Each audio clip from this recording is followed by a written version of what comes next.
आप सभी का स्वागत है सरकारी नौकरी इंडियन यूट्यूब चैनल पर। जैसा कि आप देख पा रहे हैं यहाँ पर institute of banking personal selection IBPS का कॉमन रिक्रूटमेंट आ गया है, जिसमें ऑफिसर स्केल 1, 2, 3 और ऑफिस असिस्टेंट के लिए रीजनल रूरल बैंक्स में आपको जॉब्स मिल रही है। तो इस एग्जाम की शुरुआत इसकी फॉर्म भरने की शुरुआत ऑलरेडी हो चुकी है। इसमें दो तरह के पोस्ट हैं, ग्रुप ए जिसमें ऑफिसर्स स्केल 1, 2, 3 आते हैं और ग्रुप बी जिसमें कि ऑफिस असिस्टेंट्स आते हैं, जो कि क्लर्क के नाम से भी जाने जाते हैं। और अगर आप यहाँ पर देख पाएंगे तो इसकी ऑनलाइन रजिस्ट्रेशन जो है कैंडिडेट्स की, वो 1 तारीख से स्टार्ट हो चुकी है और ये 21 सितंबर लास्ट डेट है इसका, 21 सितंबर 2025। आप लास्ट फी पेमेंट भी 21 तारीख तक ही कर सकते हैं। इसकी अगर आप इसमें कुछ गड़बड़ी कर देते हैं, कुछ त्रुटि हो जाती है आपसे, तो आप इसका एडिट विंडो, जो कि बाद में आपको बताया जाएगा कि कब आप उसे आप सही कर सकते हैं। इसकी प्री एग्जाम ट्रेनिंग नवंबर 2025 में होगी। आप इसके कॉल लेटर्स या एडमिट कार्ड्स आप इसे नवंबर या दिसंबर में डाउनलोड कर सकते हैं, जो कि बदल भी सकती है, क्योंकि अभी ये फॉर्म निकला ही है और डिपेंडिंग ऑन सिचुएशन चेंजेस आ सकते हैं। आप अगर देखें, ये ऑनलाइन एग्जामिनेशन प्रीलिमिनरी ऑफिसर्स ये भी नवंबर 2025 में आपको देखने को मिल सकती है। और इसका रिजल्ट जो है, जो प्रीलिम्स का जो रिजल्ट होगा, वो आप दिसंबर 2025 या फिर जनवरी 2026 में देख पाएंगे। कॉल लेटर यानी कि एडमिट कार्ड जो आप डाउनलोड कर पाएंगे, ये भी एग्जाम से कुछ दिनों पहले आपको प्रोवाइड की जाएगी। तो उसके लिए भी आप तैयार रहें, आप हमारे चैनल को फॉलो करते रहें और आप देखते रहें, मैं आपको हर चीज की जानकारी देता रहूंगा। वहीं पर अगर आप देखें, ये डिक्लेरेशन ऑफ रिजल्ट्स है, जो कि ऑफिसर्स स्केल 1, 2, 3 के लिए है। ये जनवरी 2026 में है। यहाँ पर फिर आप देख सकते हैं कि जो जो कॉल लेटर्स है डाउनलोड करने की तारीख ऑफिसर्स के लिए, ये 2 जनवरी 2026 रखी गई है। और चूंकि ऑफिसर लेवल की पोस्ट है, तो यहाँ पर इंटरव्यू भी होगा आपका, जो स्केल 1, स्केल 2 और स्केल 3 की है। तो ये आप देख सकते हैं कि आपका इंटरव्यू भी लिया जाएगा। वहीं पर ही अगर आप देखें, प्रोविजनल अलॉटमेंट की तरफ जाकर देखें, तो आपको और भी चीजें यहाँ पर देखने को मिल सकती हैं। अब अगर हम एक बार फिर से देखें, तो 1 तारीख है इसकी स्टार्ट डेट और 21 तारीख है खत्म होने की डेट। तो कृपया करके इस डेट का ध्यान रखें और इसी टाइम पर फॉर्म भर दें। अगर आप देखेंगे तो इस नोटिफिकेशन में आपको और भी चीजें दिखाई देंगी, जैसे कि इनका पार्टिसिपेटिंग कौन कौन से RRBs पार्टिसिपेट कर रहे हैं, एलिजिबिलिटी क्राइटेरिया क्या है, नेशनल सिटीजनशिप या फिर आप एज की, रिजर्वेशन की, हर चीज के बारे में इन्होंने बताया है। तो एक एक करके हम लोग चलते हैं। एग्जामिनेशन सेंटर्स भी आप यहाँ पर देख सकते हैं, इन्होंने बता दिया है कि कौन कौन से एग्जामिनेशन सेंटर्स होंगे, प्री एग्जामिनेशन ट्रेनिंग कैसे होगी, इंटरव्यू होगा, हर चीज के बारे में। और आइडेंटिटी वेरिफिकेशन भी होगा, जो कि DV के नाम से आप जानते हैं शायद, डॉक्यूमेंट वेरिफिकेशन के नाम से। तो अब हम चलेंगे कि अप्लाई कैसे करना है और आपको किन किन चीजों का ध्यान रखना है, उन सभी चीजों के बारे में बात करेंगे एक एक करके। और मैं ये नोटिफिकेशन डाल भी दूंगा, ताकि इसका लिंक डाल दूंगा ताकि आप इसे देख सकें और अपनी फॉर्म को भर सकें। यहाँ पर आप देख सकते हैं कि ये स्केल 1 और ये ऑफिसर्स स्केल 1, 2, 3 के लिए है, जो कि ग्रुप ए की है, और ग्रुप बी में ऑफिस असिस्टेंट्स आते हैं। तो इन ऑफिस असिस्टेंट्स के लिए जो है, ये मल्टीपर्पस एग्जामिनेशन 2 फेजेस में लिया जाएगा। एक तो प्रीलिम्स का एग्जाम होगा, एक मेंस का एग्जाम होगा। वहीं पर अगर आप पोस्ट ऑफ ऑफिस असिस्टेंट की देखें, तो यहाँ पे जो बच्चे प्रीलिम्स क्वालिफाई करेंगे और शॉर्टलिस्ट होंगे, वो दे सकेंगे ऑनलाइन मेंस एग्जामिनेशन। ठीक है। और इसके बाद आप देखें, for the post of officer scale 1, यहाँ पर कैंडिडेट्स जो ऑनलाइन प्रीलिमिनरी एग्जामिनेशन क्वालिफाई करेंगे, कट ऑफ पार करेंगे और शॉर्टलिस्ट होंगे, उन्हें में ऑनलाइन मेंस एग्जामिनेशन देने दिया जाएगा। वहीं पर जब आप मेंस का एग्जाम दे लेंगे तब आपको एक कॉमन इंटरव्यू के लिए बुलाया जाएगा, जो कि नोडल रीजनल रूरल बैंक्स के द्वारा कराई जाएगी, नाबार्ड की मदद से और आईबीपीएस के कंसल्टेशन से। उसके बाद अगर आप देखें कि ऑफिसर स्केल 2 में जर्नलिस्ट्स और स्पेशलिस्ट की पोजीशन है, तो जर्नलिस्ट्स में यूजुअली किसी ने भी जिसने ग्रेजुएशन किया है वो भर सकता है। वहीं पर स्पेशलिस्ट्स वो होते हैं जिन्होंने जिन्होंने बीटेक में किया हो या फिर कोई स्पेसिफिक डिग्री में उन स्पेसिफिक सब्जेक्ट में उन्होंने डिग्री प्राप्त किया होगा, उनको उनको ये एग्जाम देने का मौका मिलेगा और वो ही एलिजिबल होंगे। सेम इसमें भी सिंगल ऑनलाइन एग्जामिनेशन होगा और जो भी कैंडिडेट शॉर्टलिस्ट किए जाएंगे वो एक कॉमन इंटरव्यू के लिए बुलाए जाएंगे। तो ऑफिसर स्केल 1 और स्केल 2 में आप एक डिफरेंस ये देखेंगे कि यहाँ पर 2 एग्जाम देने के बाद आपको इंटरव्यू देने दिया जाएगा। वहीं पर ऑफिस स्केल 2 जर्नलिस्ट और स्पेशलिस्ट के पोजीशन में एंड स्केल 3 में आपको एक ही एग्जाम देना है, सिंगल ऑनलाइन एग्जामिनेशन है और इसके बाद जो भी कैंडिडेट शॉर्टलिस्ट होंगे, कट ऑफ पार करेंगे, उनको कॉमन इंटरव्यू के लिए बुलाया जाएगा। अब चलते हैं नीचे, देखते हैं कि एक्चुअल वैकेंसीज क्या है हमारी। तो एक्चुअल वैकेंसीज आप देखेंगे तो यूजुअली 10,000 से ऊपर ही ये आई हैं, तो उसके लिए आपको टेंशन नहीं लेना है। अगर आपने प्रिपरेशन अच्छे से किया है तो आप ये एग्जाम बहुत अच्छे तरीके से पास कर सकते हैं, जिसमें आपको कोई दिक्कत नहीं आएगी। ये बिल्कुल आसानी से हो जाएगा। अब देखते हैं कि इसमें कौन कौन से रीजनल रूरल बैंक्स पार्टिसिपेट कर रहे हैं, मतलब अगर आप जॉब लेते हैं तो आपको किन बैंकों में नौकरी मिल सकती है। तो इसमें आंध्र प्रदेश है, आंध्र प्रदेश ग्रामीण बैंक है जो कि अमरावती में है। अब इसके लिए तेलुगु लैंग्वेज आना चाहिए। अरुणाचल प्रदेश में अरुणाचल प्रदेश रूरल बैंक है, जिसमें कि पापुम परे है जगह, यहाँ पर आपको मिलेगी और आपको इंग्लिश आना चाहिए। तो अगर आप इस जगह से भरते हैं अरुणाचल प्रदेश से, तो आपको इंग्लिश आना ही आना चाहिए, क्योंकि ये बाद में एक एग्जाम भी लेंगे लैंग्वेज प्रोफिशिएंसी टेस्ट का, जिसमें कि आपसे क्वेश्चन पूछे जाएंगे। अगर आप असम से भर रहे हैं तो असम ग्रामीण विकास बैंक इसमें भाग ले रहा है, जो कि गुवाहाटी में है और यहाँ पर 3 लैंग्वेजेस हैं, असमीज, बंगाली एंड बोडो। तो अगर आप इन तीनों में से कोई एक लैंग्वेज भी जानते हैं तो आप आसाम से भर सकते हैं। अगर आप बिहार की बात करें तो बिहार ग्रामीण बैंक है यहाँ पर, जो कि पटना में पड़ता है और इसके लिए सिर्फ आपको हिंदी आनी चाहिए, जो कि मोस्ट ऑफ द लोगों को आती ही है। छत्तीसगढ़ से अगर आप भर रहे हैं तो छत्तीसगढ़ राज्य ग्रामीण बैंक है यहाँ पर और ये रायपुर में है इसका हेड ऑफिस, और यहाँ पर भी आपको हिंदी चाहिए। अगर आप गुजरात से भर रहे हैं गुजरात ग्रामीण बैंक, तो इसका हेड ऑफिस वडोदरा है और आपको गुजराती आनी चाहिए। अगर आप हरियाणा भर रहे हैं या फिर हिमाचल प्रदेश भर रहे हैं तो दोनों जगह पर ही हिंदी से काम चल जाएगा। एक की हेड ऑफिस रोहतक है जो कि हरियाणा की है और हिमाचल प्रदेश की मंडी में है, और इसमें जो बैंक भाग ले रहे हैं वो सर्व हरियाणा ग्रामीण बैंक है और हिमाचल प्रदेश से हिमाचल प्रदेश ग्रामीण बैंक है। वहीं पर अगर अब हम देखें कि जम्मू कश्मीर में जम्मू कश्मीर ग्रामीण बैंक है और इसका हेड ऑफिस जम्मू मिलेगा आपको। आप इनमें से कोई भी लैंग्वेज जानते हैं, डोगरी, कश्मीरी, पंजाबी, उर्दू, गोजरी या फिर पहाड़ी, लद्दाखी, बाल्टी, दर्दी, हिंदी, तो भी आप यहाँ से भर सकते हैं। आप ध्यान दें, यहाँ पर हिंदी वाले भी हैं, आप जम्मू कश्मीर से भर सकते हैं। अगर आपको ये लैंग्वेजेस नहीं आती हैं तो हिंदी अगर आती है तो आप यहाँ से भर सकते हैं, या उर्दू आती है, चूंकि बिहार की भी कुछ लैंग्वेज कुछ लोग हैं जो उर्दू जानते हैं, तो आप यहाँ से भी भर सकते हैं। वहीं पर आप आइए झारखंड, झारखंड राज्य ग्रामीण बैंक, इसमें हेड ऑफिस रांची में मिलेगा आपको। यहाँ पर आपको हिंदी चाहिए क्योंकि ये हिंदी भाषी राज्य है। कर्नाटक में अगर आप देखें तो कर्नाटक ग्रामीण बैंक है और इसका हेड ऑफिस बल्लारी है और आपको कन्नड़ आना चाहिए। केरल में अगर आप ले रहे हैं नौकरी तो केरल से अगर आप भर रहे हैं तो केरल ग्रामीण बैंक मल्लापुरम है यहाँ पर हेड ऑफिस, और मलयालम आनी चाहिए आपको।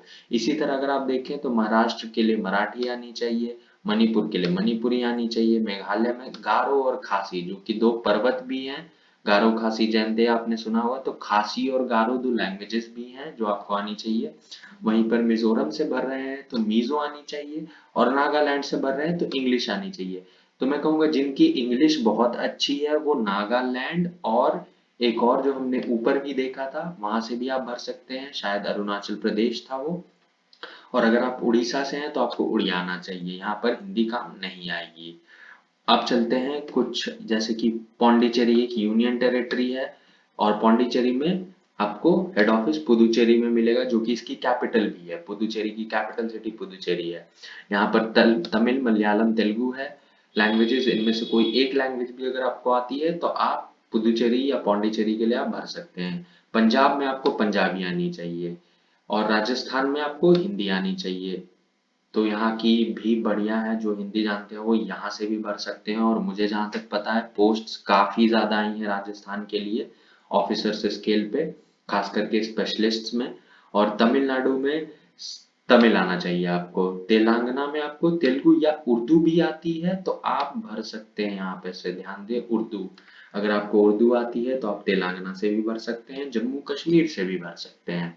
वहीं आप अगर त्रिपुरा की बात करें तो अगरतला यहाँ का हेड ऑफिस है, आप देख सकते हैं। और बंगाली और कोकबोरोक, ये त्रिपुरा की दो लैंग्वेजेस हैं जो वो रिकॉग्नाइज कर रहे हैं बैंक्स में, रीजनल रूरल बैंक्स में चल जाएंगी, वो बंगाली और कोकबोरोक है। तो अगर आप वेस्ट बंगाल से हैं और अगर आप त्रिपुरा में जॉब करना चाहते हैं तो यूजुअली वेस्ट बंगाल के लोगों को बंगाली आती है तो वो यहाँ से भी फॉर्म भर सकते हैं। अब हम देखते हैं उत्तर प्रदेश। यहाँ पर उत्तर प्रदेश ग्रामीण बैंक है, ये लखनऊ। यहाँ पर आपको एक यूनिक चीज देखने को मिलेगी कि हिंदी, उर्दू और संस्कृत भी है। तो अगर किसी ने अपने स्कूल या कॉलेज में संस्कृत की पढ़ाई की है तो उनके लिए भी ये बहुत बढ़िया अवसर है। उत्तराखंड में आपको हिंदी और संस्कृत भी दोबारा देखने मिल जाएगी। तो अभी तक हमने सिर्फ दो स्टेट्स देखे हैं जहां पर अगर आपने संस्कृत से पढ़ाई की है और अगर आप संस्कृत अच्छा जानते हैं तो आप उत्तर प्रदेश या उत्तराखंड से भी भर सकते हैं। मैंने भी वैसे अपने स्कूल के टाइम पे संस्कृत की पढ़ाई की थी। वेस्ट बंगाल में अगर आप देखें तो कोलकाता है, और यहाँ पर आपको एक यूनिक चीज देखने को मिलेगी कि नेपाली, अगर आपको नेपाली आती है बंगाली के अलावा तो भी आप फॉर्म भर सकते हैं। अब चलते हैं एलिजिबिलिटी, क्या है एलिजिबिलिटी क्राइटेरिया, तो उसके बारे में भी हम देखेंगे। ये काफी सारी जानकारी इन लोगों ने दे दी है। तो नेशनैलिटी में अगर आप इंडियन हैं या फिर आप सब्जेक्ट ऑफ नेपाल हैं या भूटान के सब्जेक्ट हैं, तिब्बती रिफ्यूजी हैं जो कि 1 जनवरी 1962 से पहले आए थे ताकि यहाँ पर सेटल कर सकें, तो वो भी ये सब लोग भर सकते हैं। और जो इंडियन ओरिजिन के लोग जो पाकिस्तान, बर्मा या श्रीलंका या ईस्ट अफ्रीकन कंट्रीज चले गए हैं वो भी इन फॉर्म को भर सकते हैं। यहाँ पर आप देख सकते हैं अफ्रीका के कुछ देशों के नाम: Kenya, Uganda, United Republic of Tanzania, Zambia, Malawi, Zaire, Ethiopia, Vietnam. और तो वियतनाम हमारा साउथ ईस्ट एशिया में आता है, तो ये यहाँ के भी कुछ बाशिंदे भर सकते हैं। अब आप देखें ग्रुप बी में, जैसा कि आप देख सकते हैं ऑफिस असिस्टेंट की पोस्ट, जो कि क्लर्क के नाम से फेमस है। तो ये पोस्ट 18 से 28 के बच्चे भर सकते हैं। इसमें एज रिलैक्सेशन है, ध्यान रखिएगा, इसमें एज रिलैक्सेशन है। जो रिजर्वेशन से आते हैं, जो SC ST OBC या फिर फिजिकली चैलेंज्ड हैं थोड़ा, उनके लिए यहाँ पर अवसर है कि उनको रिलैक्सेशन मिलेगा एज में, और ये 18 से 28 तक ही भर सकते हैं जनरल वाले। ऑफिसर स्केल 1 में, जो कि असिस्टेंट मैनेजर की पोस्ट है, यहाँ पर आपको 2 साल का अतिरिक्त मिला है, जो कि अबव 18, आप 18 से ऊपर के होने चाहिए लेकिन 30 से कम होने चाहिए। उसके बाद आप देखिए ऑफिसर स्केल 2 में, यहाँ पर मैनेजर है, यहाँ पर 21 से 32 साल की मिली है। पर इसमें ऐसा होगा कि कुछ एक्सपीरियंस भी आपसे मांगा जाएगा, तभी इसकी एज बढ़ाई गई है। सेम यहाँ पर 21 से 40 आप देख सकते हैं, जो कि ऑफिसर स्केल 3 की है, सीनियर मैनेजर की पोस्ट है। यहाँ पर भी आपको एक्सपीरियंस देखने को मिलेगा।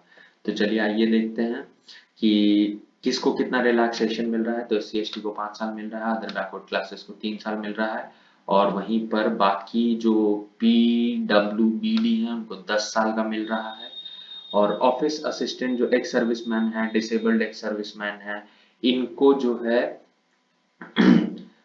इनको भी रिलैक्सेशन यहाँ पर आप देख सकते हैं कि मिलेगा, तो ये भी भर सकते हैं।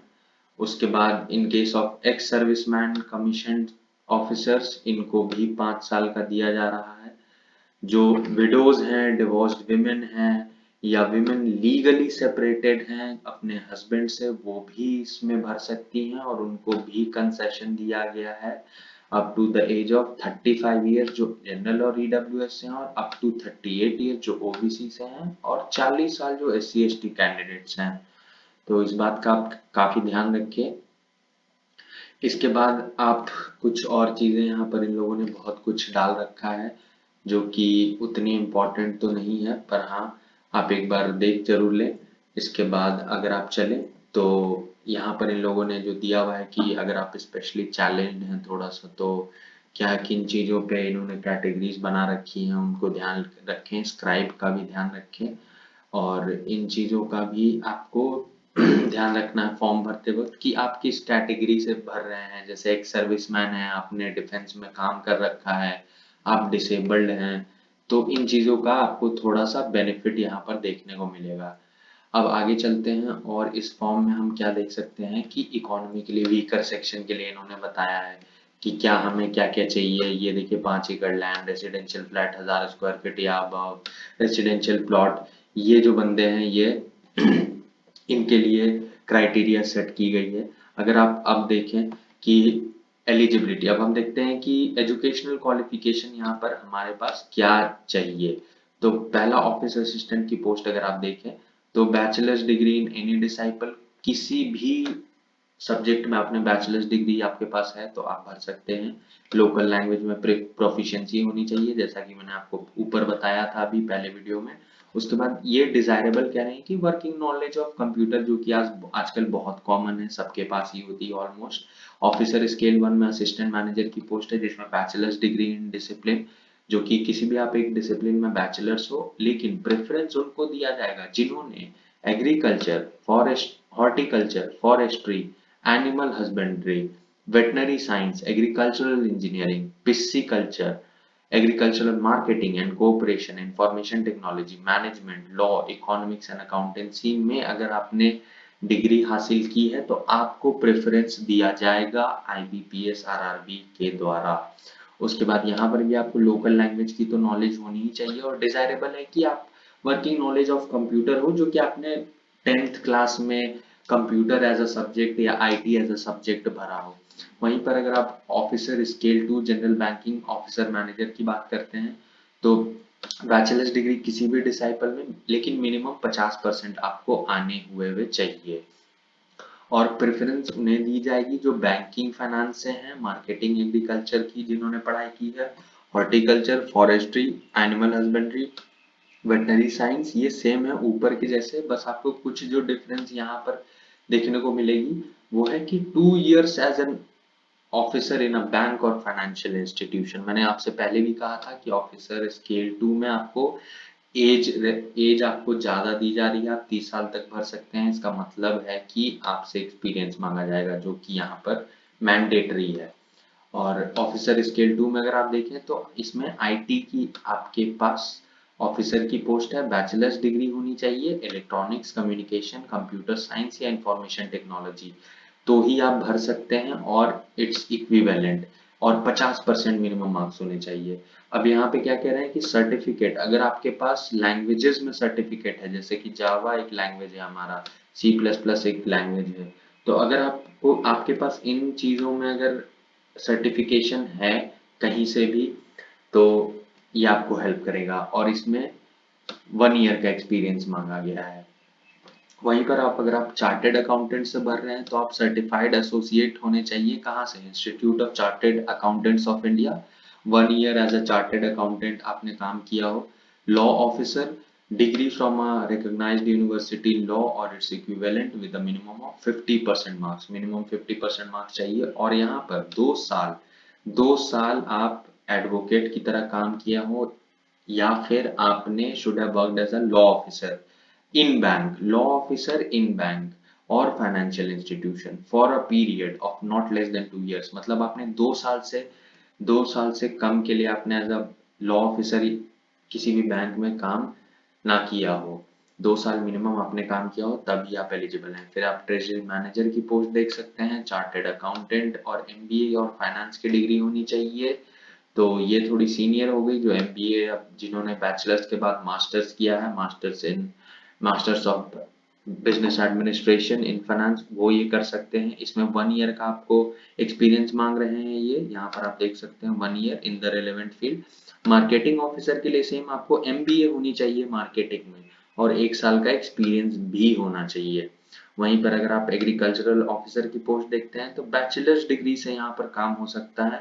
बैचलर्स डिग्री अगर आपके पास agriculture, horticulture, dairy, animal husbandry, forestry, veterinary science, agricultural engineering, pisciculture किसी भी एक रिकॉग्नाइज्ड यूनिवर्सिटी से है तो आप भर सकते हैं।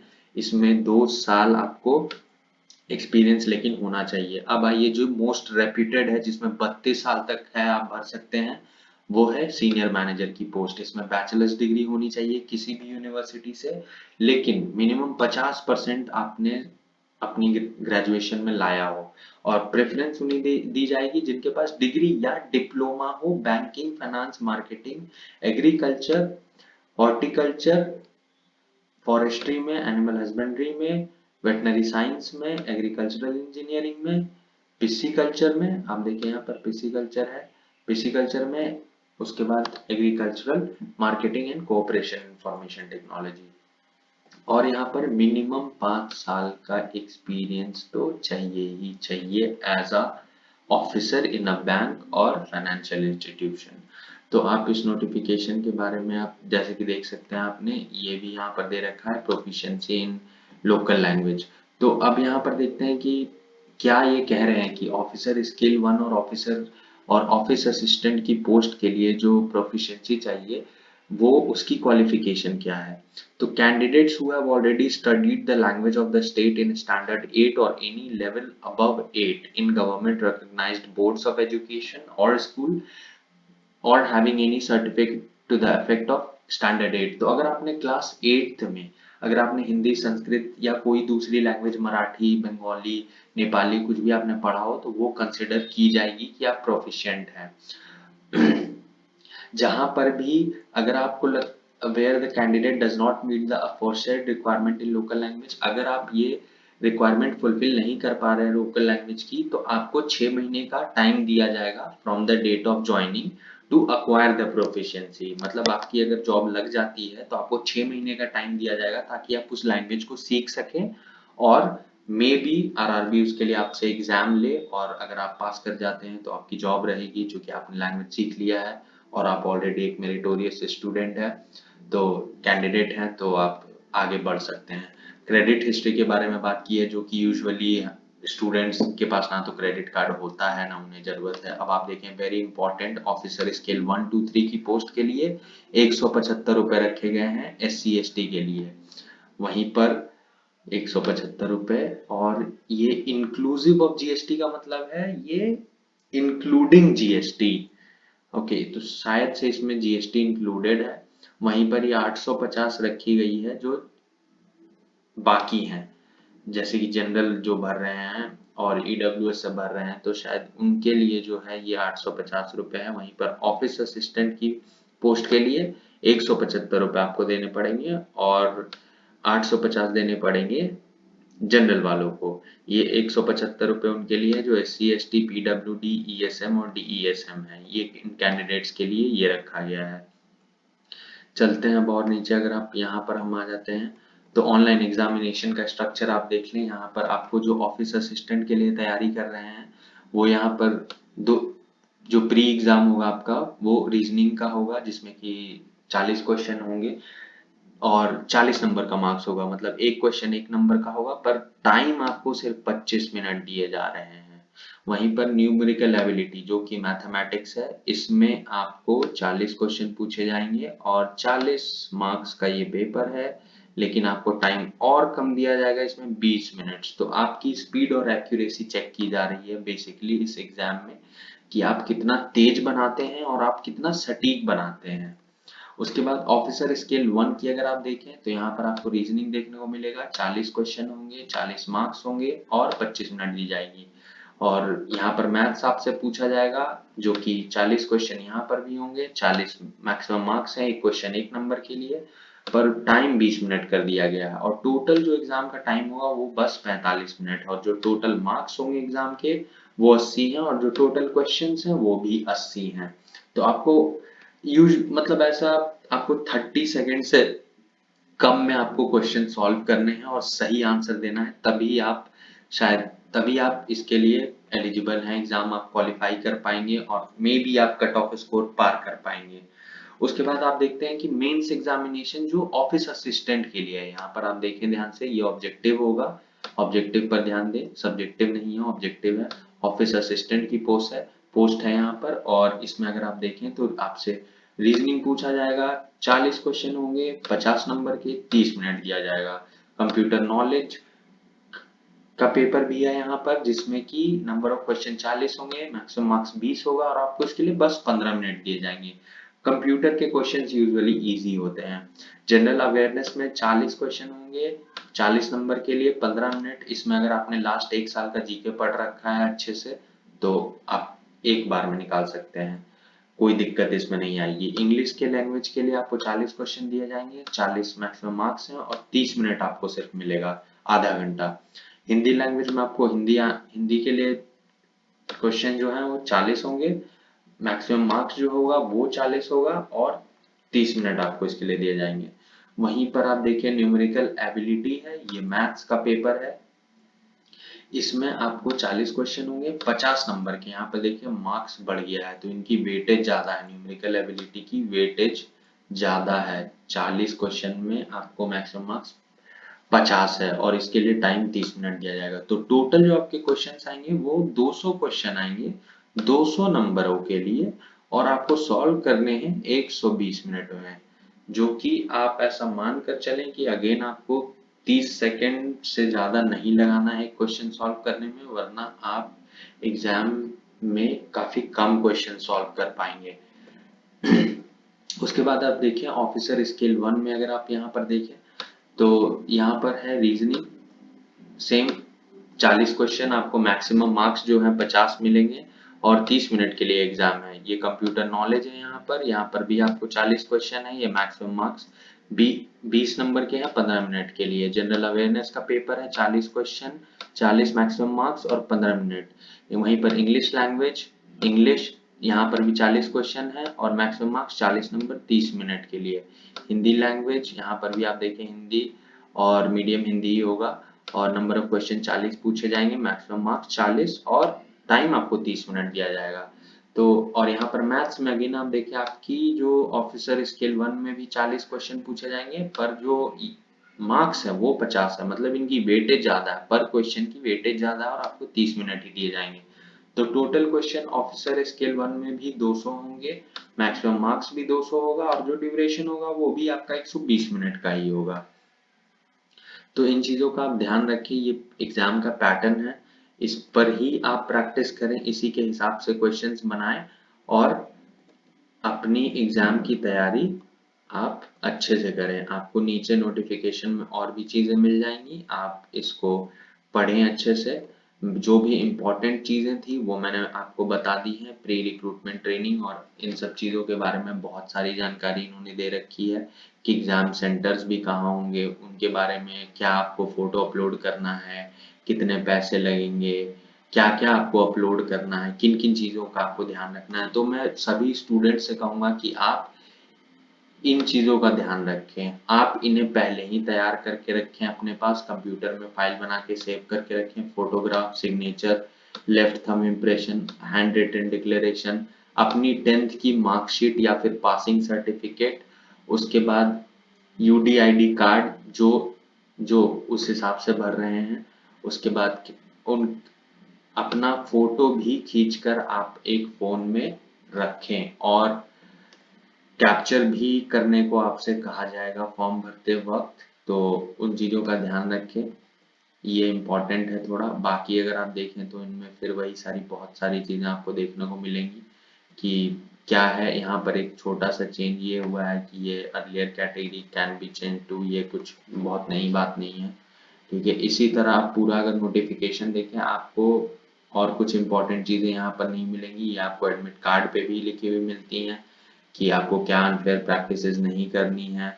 कॉल लेटर जब आएगा तो मैं आपको इसकी वीडियो डाल दूंगा, प्रीलिम्स की हो चाहे मेंस की हो, मैं सबकी डाल दूंगा, उसके लिए आप निश्चिंत रहें।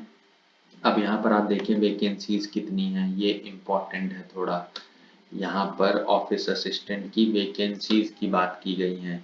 तो आप देखें आंध्र प्रदेश में टोटल 150 सीट मिलेंगी आपको, अरुणाचल में 35, असम में 167, बिहार में 365, छत्तीसगढ़ 295, गुजरात 300, हिमाचल प्रदेश में आपको 51, जम्मू कश्मीर में 50 आपको देखने के लिए मिलेंगी। तो इन सीटों में अगर आप देखें तो सबसे ज्यादा जो आप देख पा रहे हैं यहाँ पर 365 सीट आई हैं बिहार के लिए, क्योंकि बिहार एक बड़ी कॉन्स्टिट्युएंसी है, बड़ा एरिया है, इस वजह से यहाँ पर ज्यादा आपको देखने को मिलेगा। अब आप आ जाओ कि हम देख रहे हैं झारखंड में 85 जो कि बहुत कम है, कर्नाटक में 800 देखिए फिर बहुत हाई है, लेकिन इसके लिए आपको कन्नड़ आना चाहिए। तो जो बच्चे कन्नड़ के लिए उनके लिए अच्छी अपॉर्चुनिटी है कि 800 सीट आपके लिए आई है। केरल में 350 है, वहीं पर मध्य प्रदेश में आपको 538 है, 100 सीटें आपको महाराष्ट्र में मिलेंगी, 8 सीटें मणिपुर में, मेघालय में 22, मिजोरम में 30, नागालैंड में 8, उड़ीसा में 309, पौंडीचेरी में 7, पंजाब में 57, राजस्थान में 1725 सीटें। मैंने आपसे वीडियो के स्टार्टिंग में भी कहा था कि राजस्थान में बहुत ज्यादा सीटें आई हैं, तो 1725 सीटें आई हैं जैसा कि आप देख पा रहे हैं। तो अगर आप राजस्थान से हैं या फिर आप कर्नाटक से हैं तो आप लोगों के लिए बहुत अच्छी न्यूज़ है कि बहुत ज़्यादा सीटें आई हैं। और उसी के बाद अगर आप देखें तो यहाँ पर हरियाणा में 190, तमिलनाडु में 408, 468, तेलंगाना में 450, त्रिपुरा में 50, उत्तर प्रदेश में 1000, उत्तराखंड में 218, और यहाँ पर आप देखें 144 आई है वेस्ट बंगाल में, जहाँ पर नेपाली लैंग्वेज भी अलाउड है। तो अगर आप नेपाली जानते हैं तो आप यहाँ से एग्जाम दे सकते हैं, आपके लिए अच्छी अपॉर्चुनिटी है। और उत्तर प्रदेश में भी आपको 1000 सीटें देखने को मिलेगी, राजस्थान में 1725 थी, कर्नाटक में 800 थी। तो अगर आप हिंदी जानते हैं, संस्कृत जानते हैं तो उत्तर प्रदेश से भी भर सकते हैं। वहीं पर आप ऑफिसर स्केल 1 की अगर आप पोस्ट देखें तो यहाँ पर आपको क्या देखने को मिलता है कि 185 सीटें आपको मिलेंगी असम में, 5 सीटें अरुणाचल प्रदेश में, यहाँ पर आपको आंध्र प्रदेश में 0 सीटें हैं, 0। अब देखिए ध्यान से, बिहार में 192 सीटें हैं, छत्तीसगढ़ में 149, गुजरात में 263, 27 सीटें आपको हिमाचल प्रदेश की मिलेंगी, जम्मू कश्मीर में 15, झारखंड में 50, कर्नाटक में 500, और अगर आप केरल से हैं जहां पर कि 250 सीटें हैं, मध्य प्रदेश में 301 सीटें हैं। तो आप देखें यहाँ पर 500 सीटें आपको देखने को मिल रही है वापस कर्नाटक में, मतलब कर्नाटक में इस बार काफी भर्ती होने वाली है। कन्नड़ जो लोग भी जानते हैं वो इस यहाँ से फॉर्म जरूर भरें और अपना एग्जाम दें, आपके लिए अच्छी सीटें हैं। उसके बाद अगर आप देखते हैं महाराष्ट्र ग्रामीण बैंक में 100 सीटें हैं, मणिपुर रूरल बैंक में सिर्फ 1 सीट है यहाँ पर, और मेघालय में 15 है, 40 आपको मिजोरम में मिलेगी, नागालैंड में 1 मिलेगी, उड़ीसा में 150, पुदुवई भारतीयार ग्राम बैंक जो कि पौंडीचेरी में है, इसमें आपको 4 सीटें मिलेंगी, पंजाब में आपको 70 है, राजस्थान में 500 है, हरियाणा में आपको 32 है। देखिए पंजाब में थोड़ा ज्यादा सीट आया है ऑफिसर लेवल के लिए, 500 सीटें हैं यहाँ पर। ठीक है, तो इन 500 सीटें हैं यहाँ पर, आप भर सकते हैं। पंजाब, राजस्थान में, राजस्थान में भी काफी सीटें इस बार एग्जाम आई है, चाहे वो ऑफिस असिस्टेंट की पोस्ट हो या फिर 500 सीटें आप यहाँ पर देख पाएंगे राजस्थान में ऑफिसर स्केल के लिए भी, तो जो कि बहुत अच्छी बात है। 200 सीटें आपको तमिलनाडु में देखने को मिलेगी, तेलंगाना में 225, त्रिपुरा में 32 देखने को मिल रही हैं। तो काफी काफी एग्जाम की सीटें इस बार काफी ज्यादा, हायरिंग बहुत ज्यादा होने वाली, भर्ती सरकार इस बार नौकरियां दे रही है। आपको बैंकों में अच्छा मौका है, आप एग्जाम अच्छे से दें, जरूर निकालें। उत्तर प्रदेश में 500, हिंदी अगर आप जानते हैं, संस्कृत जानते हैं, जरूर भरें यहाँ से। उत्तराखंड में 50 है, और वेस्ट बंगाल में आपको 50 सीटें मिलेंगी। तो आप देखें कि काफी ऑफिसर स्केल में भी इस बार भर्ती होने वाली है काफी बड़ी मात्रा में। अब आप देखें यहाँ पर ये है ऑफिसर स्केल 2 की, अब क्या है ये थोड़ी हाई लेवल की है, तो यहाँ पर आपको ज्यादा सीटें देखने को नहीं मिलेंगी। आप देखें लगातार 0 है आंध्रा में, 1 सीट आपको देखने मिलेगी अरुणाचल प्रदेश में, 38 सीटें आपको छत्तीसगढ़ में, 55 गुजरात में, यहाँ पर वापस से बिहार में 0 है। देखिए बिहार में आपको 0, 0 सीट है, 0, कोई सीट नहीं है यहाँ पर। असम में भी आपके पास क्या है, 0 सीटें हैं, यहाँ आपको 1 देखने को मिलती है अरुणाचल में, पर यहाँ 0। फिर आप 5 सीटें देखें, हिमाचल प्रदेश में आपके पास 5 सीटें हैं। उसके बाद आप जम्मू एंड कश्मीर में देखें तो सिर्फ 3 सीटें हैं। झारखंड में देखें 12 सीटें हैं, मतलब बिहार में तो 0 है, झारखंड की बगल की स्टेट में 12 है। तो आप झारखंड, जो बिहार के बच्चे हैं वो झारखंड आकर एग्जाम दे सकते हैं। कर्नाटक ग्रामीण बैंक में अगर आप देखें तो 75, वापस देखिए यहाँ पर, मतलब आप कर्नाटक में तो पता नहीं अलग से भर्ती हो रही है शायद से इस बार, काफी सीटें हैं हर पोस्ट के लिए। लगता है कर्नाटक में लोग या तो रिटायर हो गए हैं या काफी लोगों ने वहां से नौकरियां छोड़ दी हैं, तो इसी वजह से वहाँ बहुत वैकेंसी है, या फिर ग्रामीण बैंक बढ़ गए हैं, जो कि ऐसा तो पॉसिबल कम है। लेकिन आप केरला ग्रामीण बैंक देखें, यहाँ पर आपको 15 सीटें देखने को मिलेंगी। मध्य प्रदेश में आपको 0, महाराष्ट्र में 0, मणिपुर में 0, फिर मेघालय में आपको 19 पोस्ट देखने को मिलेंगी। मिजोरम में 8 है, फिर यहाँ 0, नागालैंड में, उड़ीसा में भी 0, पौंडीचेरी में भी आपको देखने को मिलेंगी तो 0 है यहाँ पे। पंजाब में आपको 30 सीटें देखने को मिल रही हैं और 405 सीटें राजस्थान में। भाई राजस्थान और कर्नाटक में तो गजब का ही कंपटीशन सा चल रहा है कि मेरी ज्यादा या तुम्हारी ज्यादा। यहाँ पर काफी लोगों को इस बार नौकरियां मिलने वाली हैं। अब आ जाए 25 में, तो आपको यहाँ पर हरियाणा में 25 सीटें देखने को मिलेगी। वहीं पर ही 100 सीटें आपको देखने को मिलेंगी तेलंगाना में। उसके बाद यहाँ पर सब 0 है। फिर यहाँ पर 9 सीटें आपको उत्तराखंड में है, जहाँ पर आप संस्कृत लैंग्वेज से भी भर सकते हैं, पर ये ऑफिसर की लेवल की है तो एक्सपीरियंस भी चाहिए आपको इसमें। वेस्ट बंगाल में आपको 54 सीटें देखने को मिलेंगी, आपको अगर बंगाली और नेपाली आती है तो इसी तरह मोस्ट ऑफ द पोस्ट में अगर आप देखें तो काफी ज्यादा सीटें निकली हैं। ये ऑफिसर स्केल 2 के लिए है, जो मुझे नहीं लगता है इसमें बहुत कम लोग होंगे जो इस मतलब इस लेवल पे या इससे भरेंगे, बहुत कम ही लोग होंगे। उसके बाद आप लॉ के लिए देख लें, सीटें इनमें बहुत ज़्यादा कम है। सेम ट्रेजरी मैनेजर में अगर आप देखें तो आप एक लाइन से अगर आप देखें तो 1, 0, 0, 2, 1, 1, 2, ये बहुत कम सीटें हैं। बिहार में तो कुछ भी नहीं है, छत्तीसगढ़ में भी कुछ कोई सीट नहीं है, अरुणाचल में भी कोई सीट नहीं है, आंध्रा में 1 सीट है, 2 सीट आपको गुजरात में देखने को मिल रही है, 1 हिमाचल में देखने को मिल रही है, तो काफी कम सीटें हैं इनमें। और इनके लिए आपको बैंक का एक्सपीरियंस होना चाहिए, तो जो एक्सपीरियंस्ड है वो तो बहुत कम ही अपनी नौकरियां छोड़कर भरेंगे। प्लस ये मार्केटिंग ऑफिसर की पोस्ट है तो इसमें भी आपको दो दो एक्सपीरियंस तो चाहिए ही। एग्रीकल्चर ऑफिसर की है, इसमें भी सीटें बहुत कम हैं। टोटल आपको मुश्किल से, देखिए यहाँ पर आपको मैं दिखा देता हूँ, एग्रीकल्चर में 2 सीट यहाँ है, 4 सीट यहाँ है, सब 0 है, इधर भी सब 0 है, तो 6 सीट के लिए एग्जाम हो रही है शायद ये वाली, यहाँ पर 6 और यहाँ पर आपको एक कर्नाटक में। वाह भाई वाह, कर्नाटक ने तो बाजी मार रखी है, 34 सीटें आपको देखने को मिलेंगी यहाँ पर। तो जितनी तो पूरी मिला के स्टेट में नहीं है उतनी कर्नाटक में से भर्तियां हो रही हैं। तो शायद कर्नाटक में समय बदलने वाला है, लोगों को नौकरियां दी जा रही हैं, या इलेक्शन आने वाला हो सकता है वहां पे, मुझे आइडिया नहीं है, पर ऐसा होता है कि इलेक्शन से पहले नौकरियां तो दी जाती हैं। सेम यहाँ पर भी आप देखें, ये है पोस्ट, हम चलकर देखें तो ये किसकी पोस्ट दिखा रहे हैं, ये दिखा रहे हैं हम आपको ऑफिसर स्केल 3 की। ये है टॉप पोजीशन, जो सीनियर मैनेजर की पोजीशन है, जिसमें कि 5 साल का एक्सपीरियंस मांगा गया है। तो इसमें आप देख लें, यहाँ पर आपको सीटें जो हैं, 1 सीट आपको अरुणाचल में मिल जाएगी, 9 सीटें आपको छत्तीसगढ़ में मिलेंगी, गुजरात में 12 सीटें हैं और 1 सीट आपको मिलेगी जम्मू कश्मीर में, और 4 सीट झारखंड में। क्या बात है, झारखंड के लिए भी 4 सीट है। तो अगर आप इन जगहों से बिलोंग करते हैं तो जरूर भरें, और अगर आप इस लेवल पे आपके पास एक्सपीरियंस है, डिग्री है, स्पेशलाइज्ड, आपने 50% मार्क्स भी स्कोर किए अपने ग्रेजुएशन में, तो आप जरूर इनको अप्लाई करें और भरें जरूर।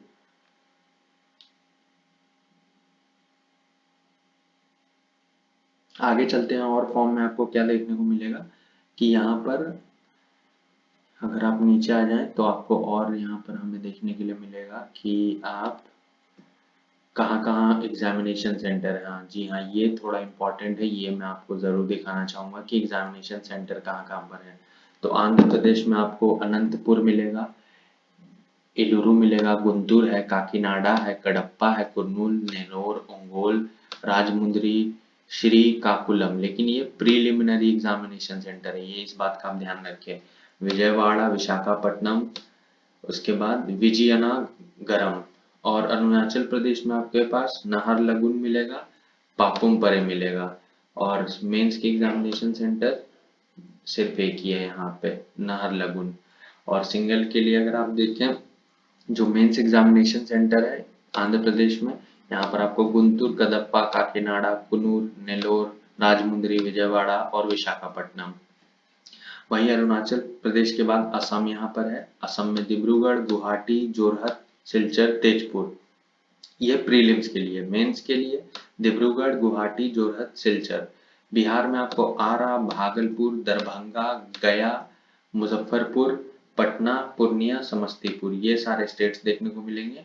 वहीं पर अगर आप मेंस एग्जामिनेशन दे रहे हैं तो सिर्फ भागलपुर, गया, मुजफ्फरपुर, पटना, पूर्णिया और समस्तीपुर में आपको देखने को मिलेंगे सेंटर्स। अगर आप छत्तीसगढ़ हैं तो भिलाई नागर, बिलासपुर, दुर्ग, रायपुर में आपको देखने के लिए मिलेगा। भिलाई नागर एक जगह है नगर जहाँ पर आप मेंस का एग्जाम दे सकते हैं, बिलासपुर है और रायपुर है। अब इसके बाद आ जाते हैं और नीचे जो हमारे पास स्टेट्स कौन कौन सी हैं, इसमें आपको देखने को मिलेगा। गुजरात में आप कहाँ, अगर आप प्रीलिम्स दे रहे हैं तो अहमदाबाद, बरदौली, आनंद, भावनगर, गांधीनगर, जामनगर, महसाना, राजकोट, सूरत, वडोदरा। और यहाँ पर अहमदाबाद, गांधीनगर, राजकोट, सूरत और वडोदरा ये मेंस के एग्जाम के सेंटर हैं। ध्यान रखिए ये मेंस के एग्जाम सेंटर्स हैं, ये प्री के एग्जाम सेंटर्स हैं। प्री के एग्जाम्स यहाँ होंगे। अब प्री में हरियाणा में आप देख सकते हैं कि अंबाला आपको देखने को मिलेगा, फरीदाबाद, गुरुग्राम, हिसार, कुरुक्षेत्र। और यहाँ पर आप देख सकते हैं कि मेंस की एग्जामिनेशन अंबाला, फरीदाबाद, गुरुग्राम, हिसार और कुरुक्षेत्र में होंगे। हिमाचल प्रदेश में बद्दी, बिलासपुर, हमीरपुर, कांगड़ा, कुल्लू, मंडी, शिमला, सोलन में प्री की एग्जामिनेशन होंगी। प्री के लिए हम ये देख रहे हैं। और आगे जो नेक्स्ट बॉक्स में है वो है मेंस के लिए, जो कि बद्दी, बिलासपुर, हमीरपुर, कुल्लू, मंडी, शिमला, सोलन, ऊना में आपको देखने को मिलेगा। वहीं आप देखिए जम्मू कश्मीर में आपके पास प्री एग्जामिनेशन में बारामुल्ला, जम्मू, सांबा, श्रीनगर है। और मेंस के लिए बारामुल्ला, जम्मू, सांबा और श्रीनगर यहाँ पर। झारखंड में आपको बोकारो, धनबाद, हजारीबाग, जमशेदपुर, रांची। और मेंस का एग्जामिनेशन धनबाद, हजारीबाग, जमशेदपुर, रांची में है। उसी तरह आप कर्नाटका के आप प्री के एग्जामिनेशन सेंटर यहाँ पर देख सकते हैं। केरल के यहाँ पर हैं जो भी सिटीज हैं। मध्य प्रदेश में आपको भोपाल, ग्वालियर, इंदौर, जबलपुर, सागर, सतना, उज्जैन देखने को मिलेगा प्री के लिए। और मेंस के लिए है भोपाल, ग्वालियर, इंदौर, जबलपुर, सागर, सतना और उज्जैन।